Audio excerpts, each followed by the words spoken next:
Hello everyone, this is Bringonthechaos Glizzy for another What If. What if Naruto and Albedo were couples? Before we start, this is a Naruto and Overlord crossover, so if you want to do more fanfiction like this, please subscribe and like for more What If you wanted to request a new series, and if you wanted this fanfic to a full series, please comment 3 hearts and say the fanfic that you wanted. If you wanted to check out the author or who made this fan fiction, this beautiful one, make sure to check out the link in the description below so you can check out the beautiful man or woman who made such a beautiful fan fiction from my perspective. Lemon, there's a lot of lemons, but I like it.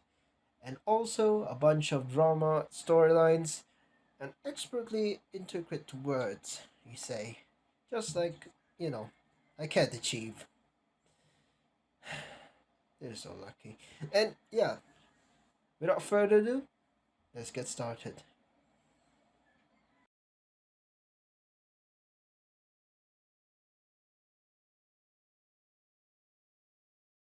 Chapter 4, Name and Naming. Walking up and bringing himself up to a sitting position on the bed, Naruto ran his one hand through the thick mop of black hair on top his head. Looking at his sides, he smiled at the two beautiful women that he slept with last night, Albedo and Shaltir. Despite having a killer hangover, he kissed each one of them on the head, making them smile as they snuggled into the bed further. Getting out the bed, he made his way to the shower. Running the water and looking at himself in the mirror, Naruto found that he preferred this look better. There was no form of evidence that supported the fact that he looked related to those assholes that called themselves his parents. Turning around and looking at the tattoo on his back, he smiled at the notion of the type of power he now held. The tattoo was the same one that appeared on his clothes. The two Tomo. Now these were a very special type of tattoo. After Naruto defeated Kyuubi and had gained the beast's loyalty, a Tomo appeared on his back.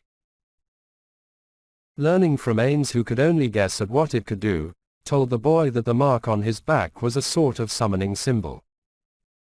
Each beast would appear on his back as a Tomo, meaning that they would be under his command. When Naruto gained the Nanabi, he gained the second Tomo. He still needed to track down the other 7 and gain their trust and loyalty just like the ones under his control. But that would come at a later stage. Finally climbing into the shower, he stood there as he began to think. And what he was thinking was not something pleasant. Flickers of images of people bad-mouthing him, people being mowed down like wheat in a field, and him standing above the bloody corpses while he cackled madly as the alpha stigma fled to life for all to see. Punching his fist into the wall, he cursed at the fact that he had such an ability. Sure, it was fun to use, don't get him wrong. But that was only when he could steal a person's ability and turn it into his own version of magic. His thoughts stopped, however, when he felt a pair of magnificent breasts push themselves against his back and 2 hands moved along his body.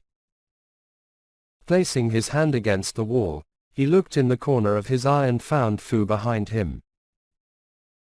Her mint green hair, wet from the shower water, and her body heated from the close proximity to her love crush.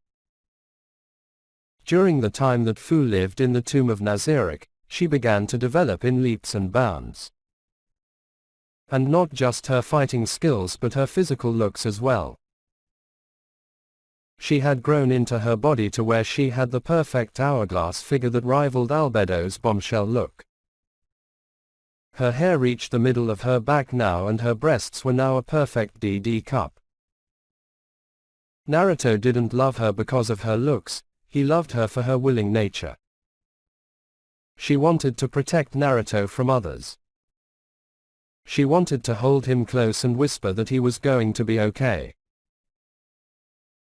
Of course, this form of affection and love was just the right dosage to start a rivalry between her and Ryuzetsu.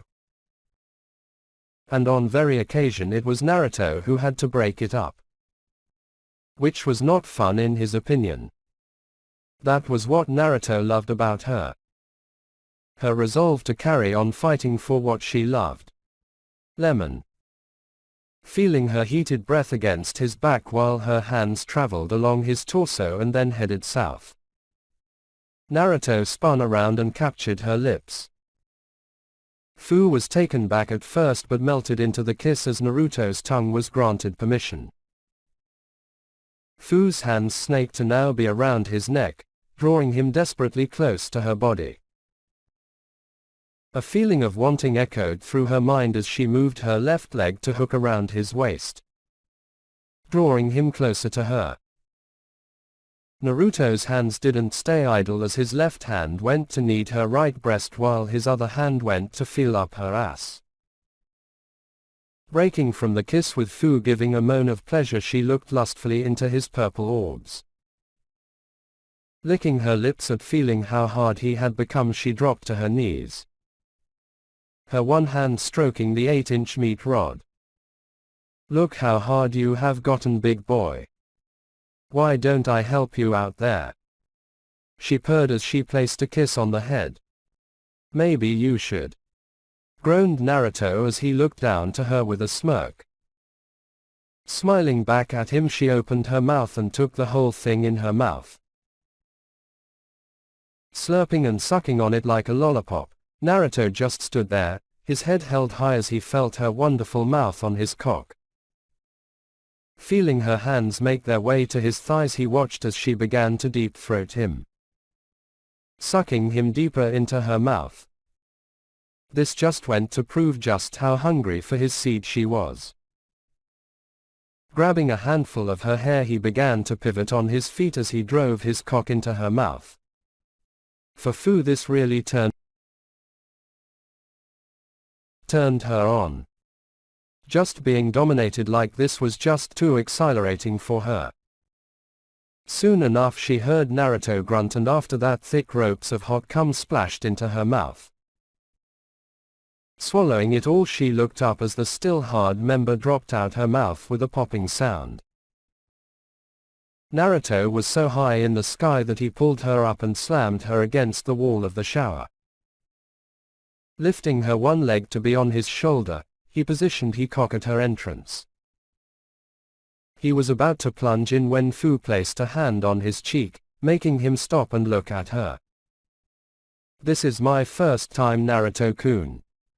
Please be gentle," she said in the form of a whisper. Complying to her wishes, he slowly pushed himself into her.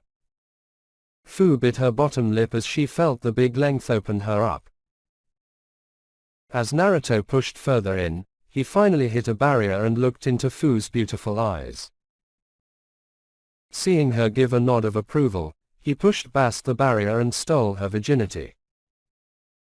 Tears and blood streamed down her body as the pain finally set in. Naruto kissed her tears away and waited to know if it was okay to continue further. Seeing her nod her head, he ventured further into her, starting off slow but then building to a steady pace. Fu, who had felt such pain, was now feeling pleasure take that place.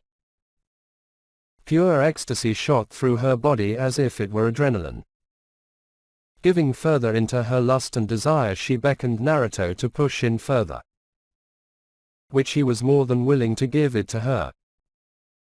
Moving more quicker into her, he heard as her cries of pleasure pierced the air, which was drowned by the sounds of running water. Dropping her leg from his shoulder, she placed her hands against the wall and began to push herself back against his cock. Seeing where she was going with this, Naruto grabbed her waist and continued to fuck her, but this time doggy style. Fu was now lost in a sea of pleasure. The sheer feeling of having sex in the shower, with the love of your life plowing you from behind, was one of her greatest fantasies. And now that this was fulfilled, she needed to find a new one. Going a lot more quicker, Naruto fired his seed again into her womb. Fu's cries as she too orgasmed echoed throughout nearly the entire of Nazarick, if not further. Never had she screamed so much in her entire life. Lemon end. With Naruto pulling out his cock from her, she stood on shaky legs as she turned around and kissed him on the lips. Their tongues tangled with each other's as they gazed into each other's eyes. Arigato. She purred as she licked his bottom lip and helped him clean her body. You're welcome, replied Naruto as he went in for a peck on the lips. With them now clean, they left the shower, got dressed and found Ains standing there. The floor guardians stood there and bowed to their old master and then to their new master. Naruto, I am leaving the tomb under your control. I trust you'll do me proud, said Ains. I'll make you proud too, San, said Naruto as they watched Ains float up into the sky to be with Kami once more. Standing there for a few minutes, the floor guardians turned to Naruto and instantly dropped to the knees with the heads looking at the ground. Naruto saw this and just stood there. Naruto-sama, what are your orders? Asked Cositus. I seek to take part in a tournament. Is there any happening in any village? Asked Naruto as he saw Demiurge's head shoot up. Yes, in your old home, Kanoa, there is a tournament happening there. I believe they call it the Chunin exams. You can take part even though you're a ruler, said Demiurge. I know that. But I wish to use my power in a more stronger form. I wish to push my powers to their limit. When is it happening? Asked Naruto. It's happening in about 5 days from now. The people who can enter must be in a team of 3, and one experienced person called a Chunin, added Demiurge. Very well. Demiurge, you'll play the part of being the Chunin. Myself and Ferris will go, now we just need one more, said Naruto as he looked at those assembled. I'll go, said Lilith stepping into the clearing holding her rifle. You sure? There is a point where I may lose control of the Alpha Stigma and possibly kill you, said Naruto as he saw Lilith nod that she wanted to go. Very well. Our team has been assembled.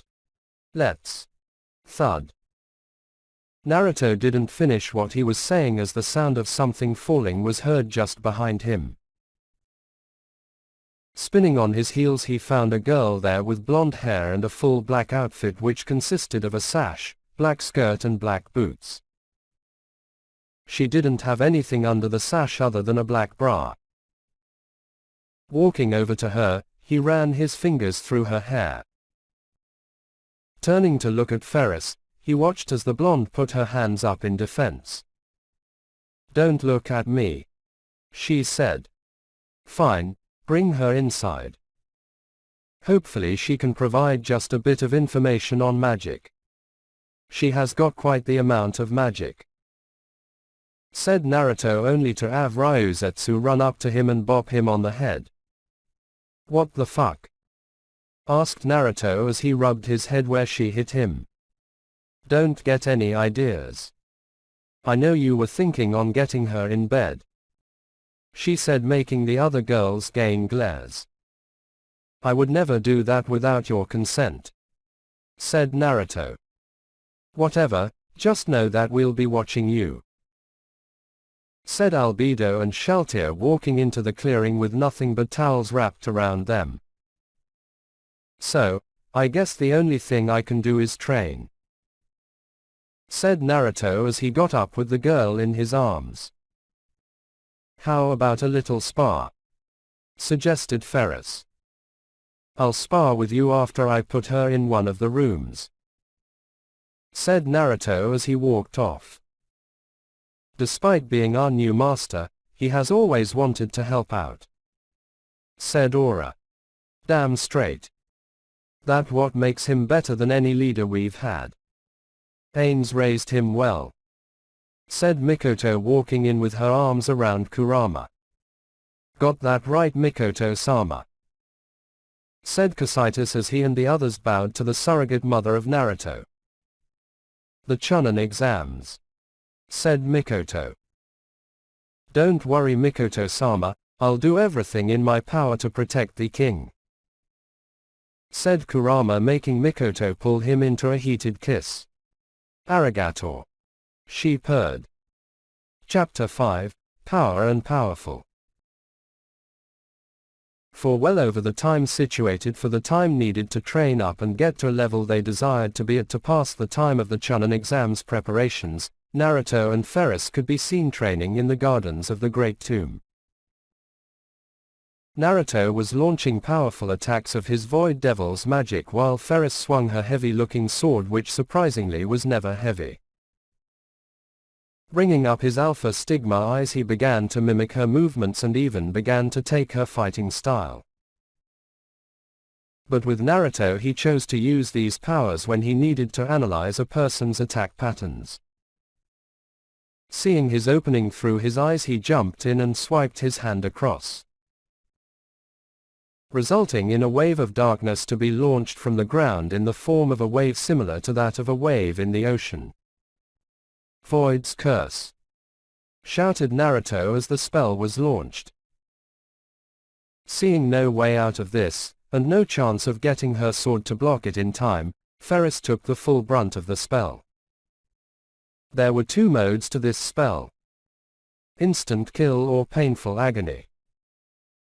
Naruto, being the type of man he is, didn't want to get Ferris, his one lover, hurt, used the painful agony version, as this one used a more weaker form of darkness. Sure, it hurt like a motherfucker, but it was at least curable. Deciding to call it quits for the moment, Naruto took care of the wound he had inflicted on Ferris. He would always feel bad for doing something like this to someone he loved, but he would always get the same response from her, being that, she's a tough bitch. Getting the deadly poison out of her system, Naruto received a kiss from Ferris on the cheek and made his way to the woman he found a few days back. Knocking on the door and hearing the girl on the other end answer, he opened the door and walked in to find Naruto sitting by the bedside applying new bandages to her. These weren't your regular bandages, they used a powerful spell that assessed anything that was wrong with both physical and magical injuries. Naruto, what is the verdict regarding her? Asked Naruto, stepping into the room. No form of wounds, but one hell of a magic pull. This is her fourth bandages and these last for a long time, stated Naruto, making Naruto gasp in shock. I guess I just have a lot of magic, replied the blonde-haired girl. You still don't even come close to the amount needed when you're on empty. Naruto here holds the record, stated Naruto while Naruto smiled innocently. How many did he need? She asked. When I'm on full-blown empty, I need over 14 bandages, replied Naruto, making the girl fall over in shock. Wow. That is something I never even thought possible, said the girl. Who cares? But I have some questions. Naruto, can you give us a few minutes? Asked Naruto, with Naruto bowing to him. Of course, your majesty, said Naruto, walking out the room. With Naruto gone, Naruto closed the door and sat down in front of her, a serious look donning his face. What were you doing? Asked Naruto as he looked into her eyes, which for some reason he was losing himself in. I ran away from home, she replied. Oh? Asked Naruto, knowing that this was likely what he was like in Kanoa. Yeah. I was born different to them. Instead of being born with chakra, I was born with magic. Or as some people call it, Kami's breath. I was ostracized and shunned for what I held. My own mother tried to kill me. Do you know what that's like? She stated with tears running down her cheeks. As a matter of fact, you're preaching to the choir. I was born with magic as well. But I was born with a little something on the side, said Naruto as he activated the Alpha Stigma, shocking her to the core. The legendary power. The Alpha Stigma, she said as she placed a hand on his cheek. What's your name?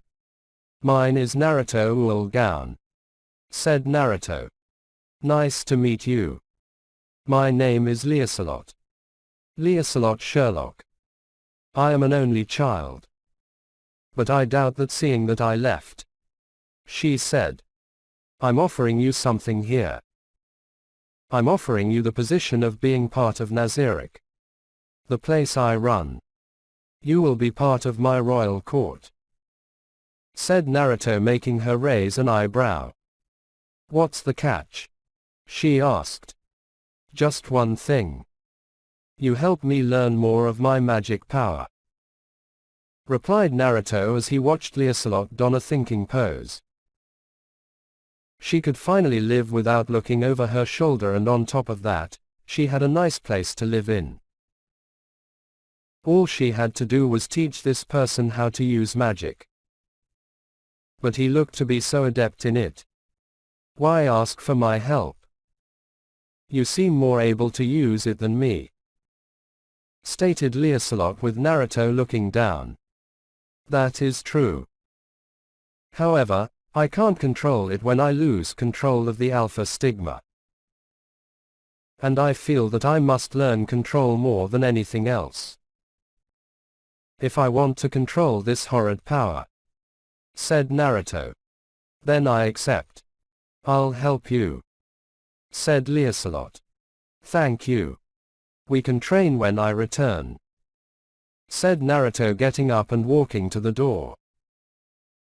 When Lancelot heard the footsteps of Naruto become no more, she scrunched up her eyes and squealed like a schoolgirl. He's cute, she purred as she smiled. With Naruto. With everything sorted out, he walked into his quarters, seeing his fiancée sitting there in nothing but her bra and panties, both a very deep black color. Her hair pulled down and not tied up. Naruto found he liked her more like this, but she insisted that she wanted her hair tied up. Hello my love, she purred as she got up and sauntered over to him. Hello. Is there anything I can do? Asked Naruto huskily as he wrapped his arms around her waist. Her E-cup melons pushed up against his chest while their lips only inches away. As a matter of fact, why don't you wait for a few minutes and then you can go? You do, after all, need to please your future queen, she said seductively. I like your way of thinking, said Naruto as his member poked her inner thigh, meshing his lips with hers. Lemon. Kissing more passionately. The engaged couple pulled each other closer more desperately. Wrapping her legs around his waist, Ryuzetsu broke the kiss to feel Naruto kiss her neck. Her breathing hit higher and her body began to convulse in her fiancé's arms. Dropping her down onto the bed with him on top, Ryuzetsu watched as Naruto's eyes glazed over with lust and desire. She too felt it coming on for her as she ran her fingers across his skin.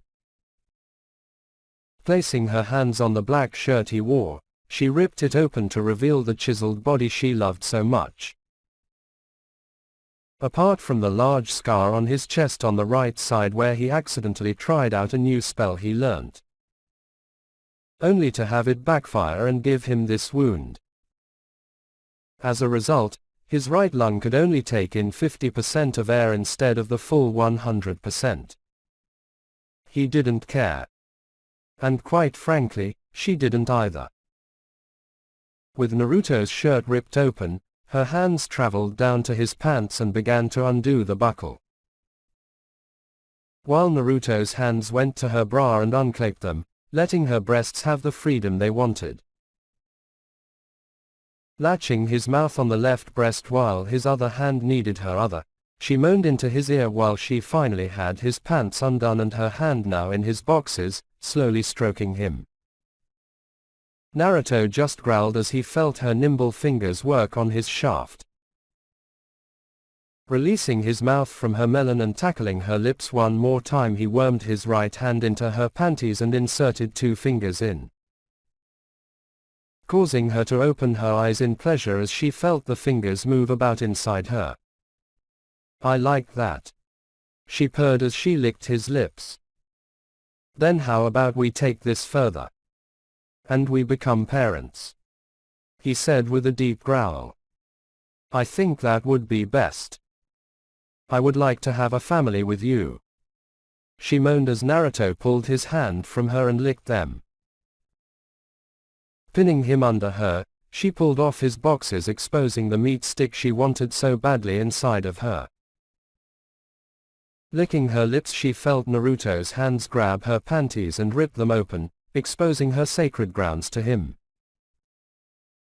Biting her bottom lip, and she slowly lowered herself onto him, she soon enough felt herself hit a barrier. Breathing in sharply and slamming herself down on Naruto, she screamed in pain as a small trickle of blood ran down her thigh. Wiping the tears from her face, Naruto leaned up and kissed her lips. Thanking him for that, she began to ride him, slowly rising up and then descending. Naruto's hands never stayed idle as his fiancée moved on his lap. Both hands shot out to her breasts and kneaded them. Placing her hands on his chest, Ryuzetsu began to make low moans as she began to speed up her ministrations. But she soon dug her nails into his chest when he thrusted up. Taking this as a clear indication, she began to speed up her actions, her walls clamping around his shaft, milking it for what it was worth. "I love you," she spurred as she made another scratch on his chest, shooting up and capturing her lips in a shearing kiss. He turned the tables to have them in the missionary position. Thrusting into her, she wrapped her feet around his waist, locking him in place. She howled in pleasure, knowing that Naruto was showing her the extent of his love for her.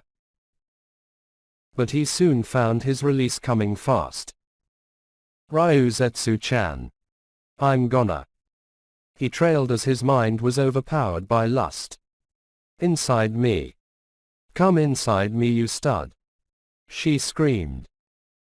Doing as she instructed, he sped up more and fired his seed into her, filling up her waiting womb, spraying her walls white.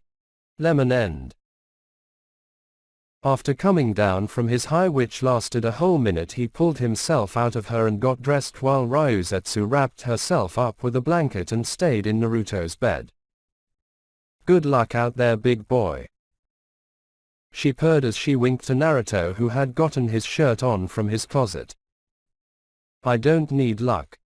I have spells," said Naruto rather very cockily as he threw on his coat and walked up to her. "I love you," she said as she kissed him. "I love you," he said to her as well as he gave her a kiss and left his chambers.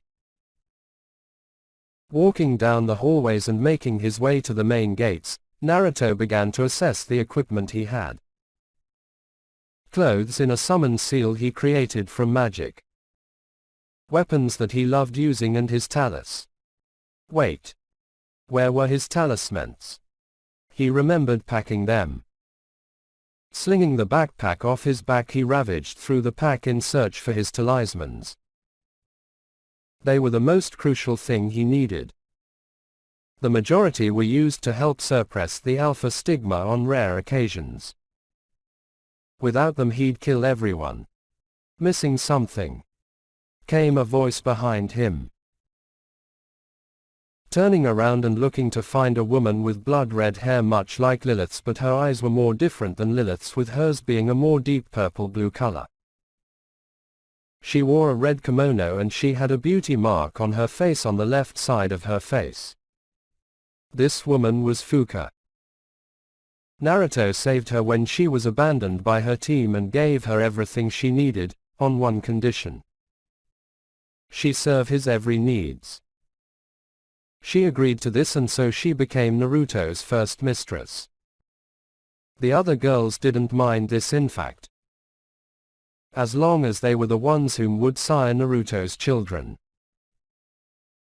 They also agreed that any children born from a mistress would become a branch family and remain as such. Though Naruto told them that he would not treat anyone different, as long as he didn't agree to enslaving blood. They agreed to this and Fuka was accepted. Ah. Thank you Fuka-chan, said Naruto as he got up and took the capsule the size of his palm that held all the talismans he had created. His father Ains never used them but tore the skill anyway. Giving her a kiss on the cheek and making his way out the tomb he met up with Demiurge, Ferris and Lilith. From there they will begin their march to Kanoa to take part in the Chunin exams. But the only thing the girls and Demiurge feared was Naruto losing it and awakening the Alpha Stigma. But as long as they played their cards right they could avoid such an incident. Chapter 6, Past and Past Life. Walking along the pathway, we find our four characters.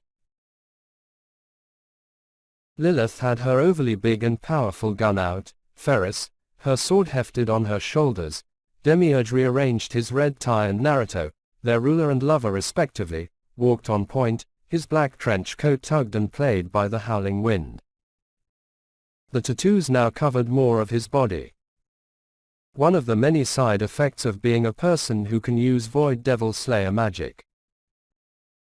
Seeing the gates of Kanoa up ahead, his rage boiled to unbelievable heights. The hellhole he lived in once upon a time. Worried about the way things will play out, Ferris looked over to Lilith who nodded and reached for her talisman satchel just to be safe. Demiurge even got a bit of his magic ready, to set up a powerful barrier to prevent Naruto from going on a rampage. The blood flowing from Naruto's fists was sure proof that he was bursting with rage. The Alpha Stigma flickered in his eyes as they walked to the gates, but as they were about to come even 40 feet of the great doors, Ferris along with Lilith placed their hands on either side of Naruto's shoulders and yanked him away and slammed him against a tree. Naru-kun. What are you thinking? Spat Lilith with worry in her eyes. What are you talking about? Asked Naruto clearly not understanding what was going on. Your eyes. Said Ferris very concerned. What about? Oh no. Said Naruto with both girls nodding while Demiurge pulled out a talisman. Do it. Said Naruto as he tried to close his eyes. Very well your majesty. Troubled soul that walks the earth. Rest in the embrace of Kami. Grant him amnesty and grace as he seeks refuge in your warm embrace. Seal. Said Demiurge and the talisman burned up with Naruto's eyes returning to normal and him feeling woozy. That was too close. Said Lilith. Don't remind me. Said Ferris as she breathed air in sharply. The images still burned in her head when she saw Naruto in an Alpha Stigma frenzy for the first time. She saw it a few months back and it scared her to the point of almost having nightmares. Lilith saw it even before her. She was scared of Naruto to no extent for well over 5 months before she got over it and came to find out that he wasn't doing it intentionally. She soon developed feelings when Naruto rescued her and went into a near-alpha frenzy state protecting her. Getting the mess sorted out they walked to the gates and got signed in. But as they walked into the village, the sounds of someone screaming at someone and then the sounds of laughter following that were heard, and a little girl slammed into Naruto that had blood-red hair and eyes much like the mother that tossed him aside much like a certain father he knew. Ikumi. Do you now see why I tell you to never run around without me with you? Trailed a girl with blonde hair and red lines running through it. Her eyes were an electric blue and had a very voluptuous figure on her. Her clothing consisted of a white collared shirt with a black and red checkered skirt with knee-high socks and running shoes. While the little girl hiding behind Naruto had a basic red dress on. Is this one yours? Asked Naruto, trying to paint these two here. Yes.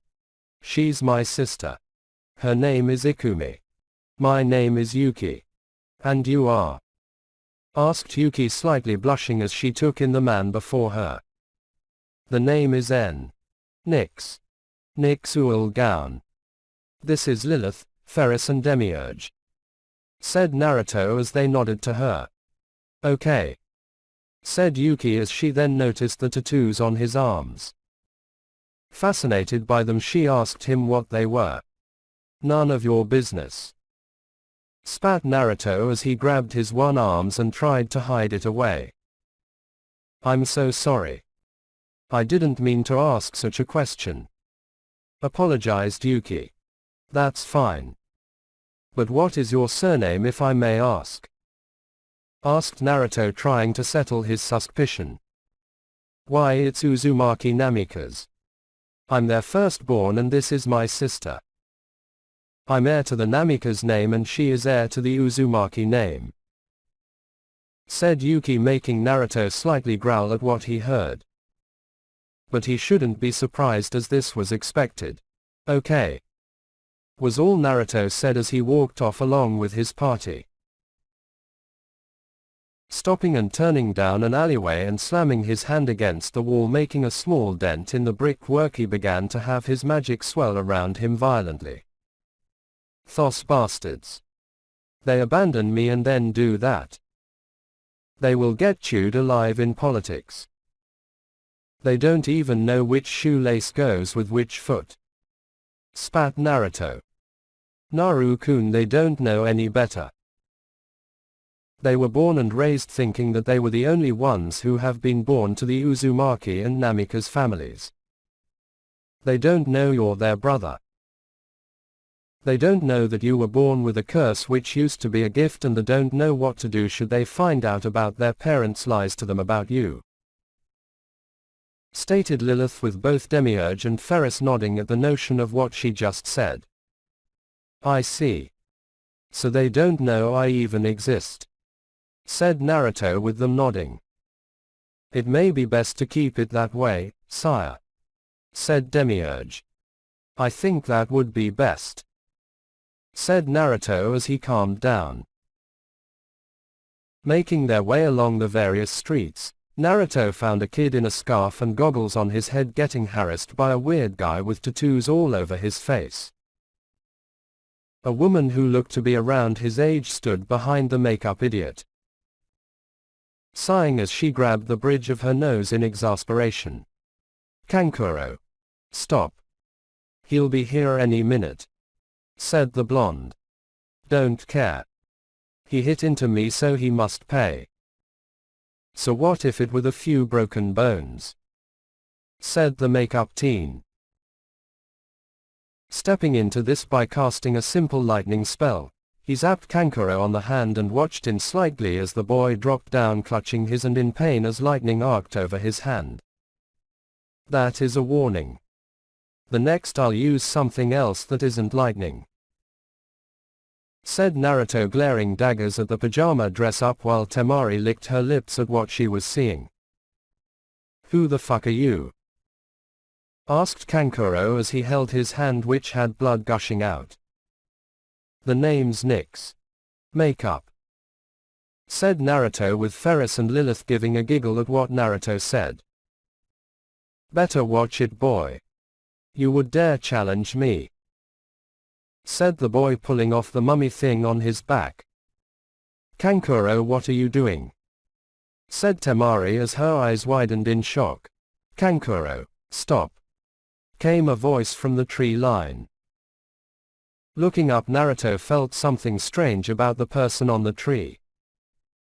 Sure, he had the insomniac look, but it seemed very different.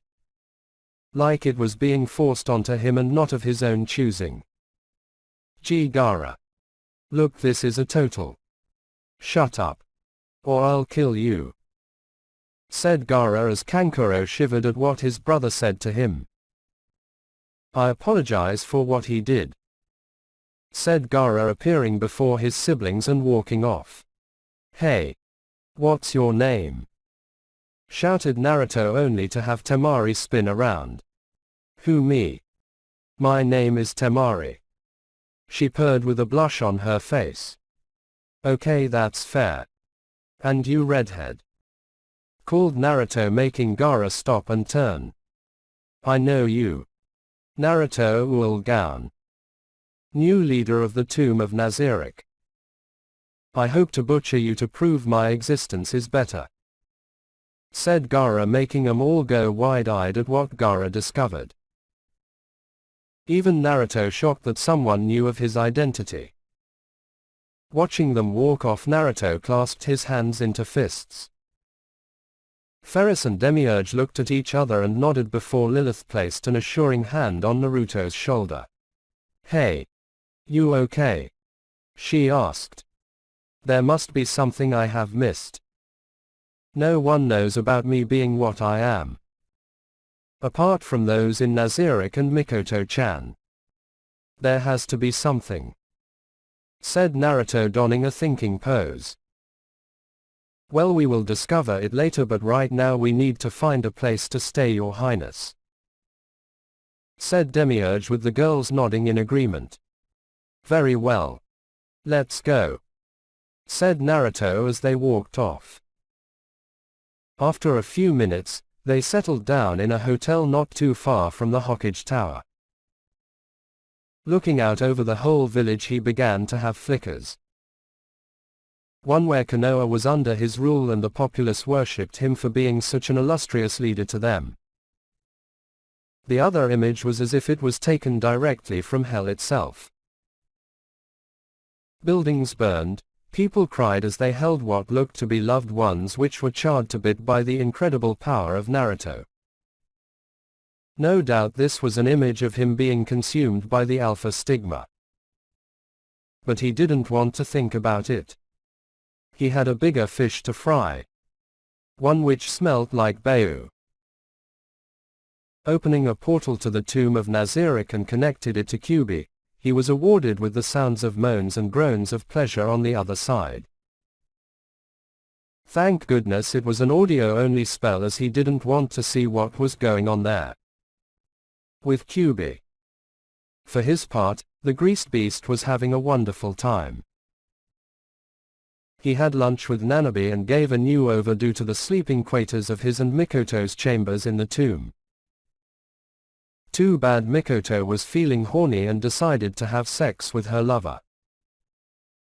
When the call came in, Kyuubi had pinned Mikoto under him and had been hammering himself into her for a few hours now. And judging from the bed, they looked to need new sheets. When the call came in, Kyuubi growled as he looked at the floating disc next to him, which gave off Naruto's voice. What is it, sire? Asked Kyuubi as he pulled out of Mikoto, who only groaned at having her fun ruined, but then got an idea and went over to be kneeling before him, looking playfully into his eyes as she grabbed his 8-inch dick and began jerking him off. Kyuubi. What do you know of Gaara? Asked Naruto as he heard from his side the demon groan in pleasure. I don't know the name. However. All I know is that he holds the Ichibi, said Kyuubi as he watched Mikoto engulf the cock with her mouth and bob her head back and forth on the meat stick. What do you know about him? Asked Naruto. Ichibi is actually a she. She is a bloodthirsty demon that only cares for herself. But once upon a time she was kind and caring. It will be a challenge to know. Mikoto Haim. Don't do that. No. Oh, that feels good. Sorry, my king. Call you later. Said Kyuubi, hanging up on Naruto as he watched Mikoto get up and sit on his lap, pushing the cock into her moist snatch. Naruto-kun again? Asked Mikoto as she trailed kisses along his neck. Yeah. But I know that he can wait. After all, I am to please you now. Said Kyuubi husily as he captured her lips. Then why don't you show me? Mikoto purred as she pushed herself and Kyuubi down and began to ride him, filling the whole tomb with howls and moans of pleasure. With Naruto hanging up the link he sighed as he looked into the apartment. Demiurge was doing a bit of scouting around so he can have a good scope of the area just in case that Naruto requested it. Lilith was busy at the hot springs and Ferris was raiding the dango store that was here. Honestly, how can she eat so much dango and not? No. Shaking his head to free his mind of the thoughts, Naruto found himself slightly aroused. No doubt from hearing over the link Kyuubi and Mikoto going at it hard. He needed release. Bringing out an object that looked to be a regular piece of paper with a bikini model on it with blood-red hair and a beauty mark on the left side of her face. Naruto tapped it and instantly before him was Fuka, who knelt to him, giving him a perfect view of her glorious bosom. You summoned me, sire? She asked as she looked up with seduction that Naruto loved so much. Yes. After hearing my surrogate mother and her lover going at it made me very lustful, said Naruto as he watched her nod her head. And you need release, said Fuka with Naruto nodding. Licking her lips at knowing where this was going, she got up and pulled off her kimono, showing her cream-smooth skin to Naruto, who now had his tent pitched. What do you want me to do? She asked in a sultry tone. Today I don't know, so I'll let you choose, said Naruto as Fuka bowed to him. Your wish is my command, my king, she said as she sat him down and set to work on opening his pants and servicing him at what she thought would be best. Chapter 7. Days and Lives.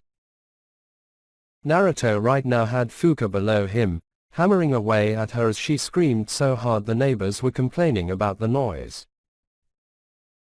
Too bad they didn't hear the complaints as the noise they were making drowned out their voices. Oh yeah. Naruto-kun. Fuck your slut. Fuck her harder, screamed Fuka as she wrapped her legs around Naruto, her walls tightening around his member, milking it for everything it had. Naruto did as she instructed. Taking her one leg, he lifted it up, pulling it onto his shoulder. He reached even deeper, and moved more quicker, bringing a more louder howl from her lips. Grunting as the only means of letting her know what was happening, he fired his seed into her womb. Rolling off her and panting hard, Fuka snuggled into his form and rested her head on his chest. Naruto slung an arm around her and ran his fingers across her back, getting shivers of delight from her. That was great, she purred. HMPH. I know, said Naruto as he looked at her. Giving her a kiss on the lips, he sent her back and got up to get dressed, only to have the door swing wide with Lilith standing there, red in the face with Ferris and a box of dango in her hand. She just looked on with such a neutral expression that Naruto shook his head and put his shirt on. What? He asked. You could have toned it down, you know, said Lilith with Naruto shrugging his shoulders. I just had to get a little release out of my system, said Naruto. I'd hate to know what you call a big release, said Ferris, chuckling to herself as she took another piece of her dango. As they communed with each other, Demiurge came into view and bowed to Naruto. Naruto-sama. I've finished scoping out the area. There are a few areas we can institute for attack. But I recommend not doing it in daylight as this will cause problems," said Demiurge. "Good. But you didn't have to do that," said Naruto as the demon just shrugged his shoulders. "I just wanted to give you a one-up," said Demiurge. "I see. So, what are we going to do about the girl who slightly digs you?" asked Ferris. "I dunno. She is my sister after all. But this would destroy her standing as a clan heir. But if she were to realize who I was, then things will get ugly," said Naruto with Lilith nodding in understanding. "But if you wish to let her know that her parents were wrong, then she is to know who you are. But do it subtly," said Ferris. "I know," said Naruto. Looking at the time and seeing that it was already 10 at night, they decided to call it a night. Demiurge fell asleep in the other room while Ferris and Lilith curled up next to Naruto in the bed. Giving him a kiss goodnight, they went to sleep. When morning came around, he found the girls and Demiurge assessing the gear. Flaring up his magic and gathering darkness around him, he smiled along with them. Walking out with Demiurge taking some time off, which Naruto insisted on along with the girls, they made their way to the hallway of the first stage of the exams. There they found something simple, being a genjutsu on the door. This was easily picked up by them as they didn't have chakra but magic. Walking up the stairs, they heard a voice telling the people to drop the genjutsu. Sighing at whoever said that, they turned around and found a genin team that seemed too arrogant for their own good. Deciding to not stay around for what would happen, they made their way up the stairs and opened the door. Naruto found Yuki standing there, and when their eyes met, Yuki turned and blushed up a storm. Ferris, seeing her opportunity, pushed Naruto to Yuki and smiled to him as she took Lilith to mingle with the others. Walking over to his sister, Naruto watched as she looked at him with a blush creeping onto her face. "Hello Yuki-chan," he said, making her blush more from the suffix. "Hello Nix-kun," she replied. "I'm a little new to this village. So when we have time, can you show me around?" asked Naruto. "Sure. I have no problem with that. But can I ask, where are you from?" asked Yuki. "I live in an unnamed village. We practiced a powerful form of power called Kami's breath. We weren't born with chakra, and I don't think we'll ever be born with it for a long time," said Naruto, making her understand. She knew there were people in this world that didn't wield chakra like the rest of them. It was simple knowledge. But there was one thing she found surprising with him.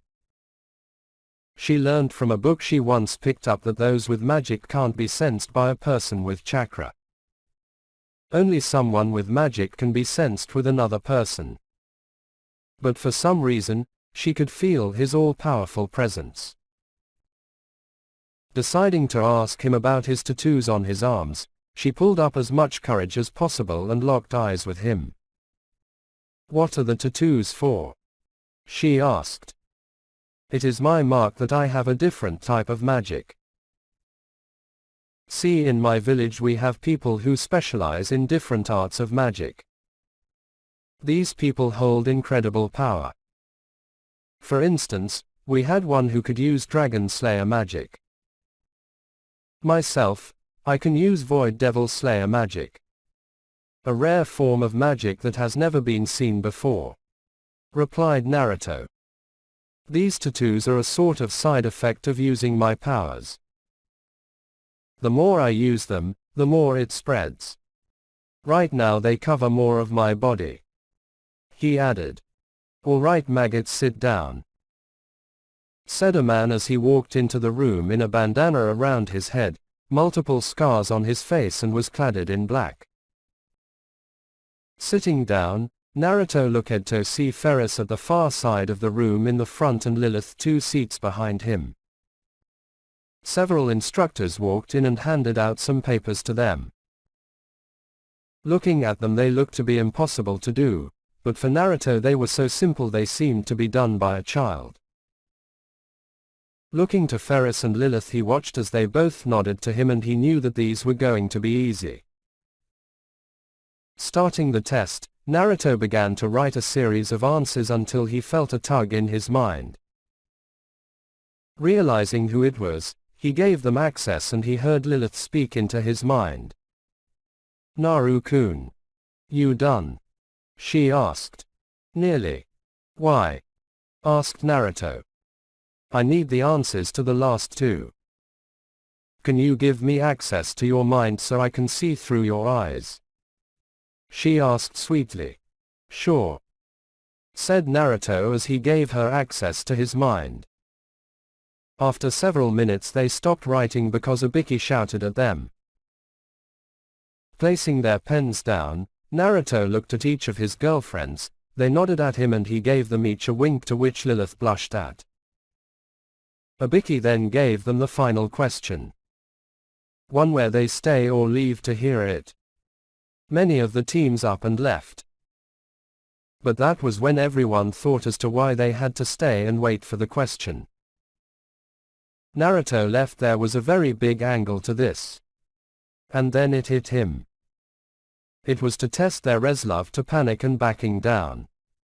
Relaying his findings to his team, they nodded and waited. After a few minutes, every soon found that they would be carrying on into the next round. But that was when a woman with purple hair tied up and in a pale trench coat shot through the window and stood there. Naruto just shook his head at the entrance and saw his team do the same.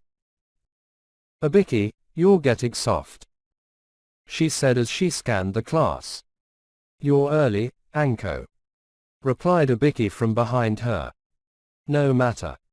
I'll shave them down to half. Come with me," she said as she walked out. Following her out, they were led to the forest of death and were given pieces of paper stating that if something happened to them inside, they were not held responsible for it.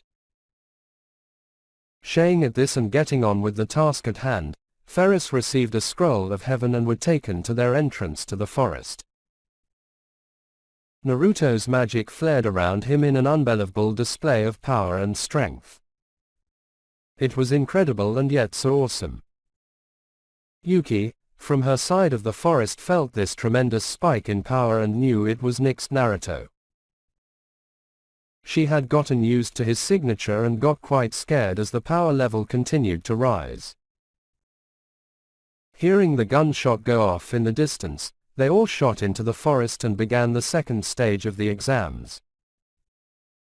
At a house near the outskirts of the village we find Kushina and Minato getting ready for something. Kushina had her katana on her back and Minato was making sure he had enough kunai to use. "Kushina Haim. You felt the two, didn't you?" he asked as Kushina nodded. "Yes. It feels like his power. Which means he's here. We must end him and avenge Naruto.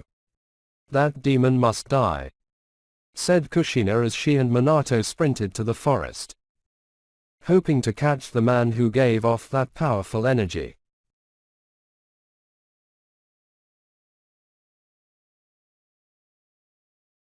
Thanks for watching. Please subscribe and like this video if you want some more What If video. Comment 3 hearts for more What If.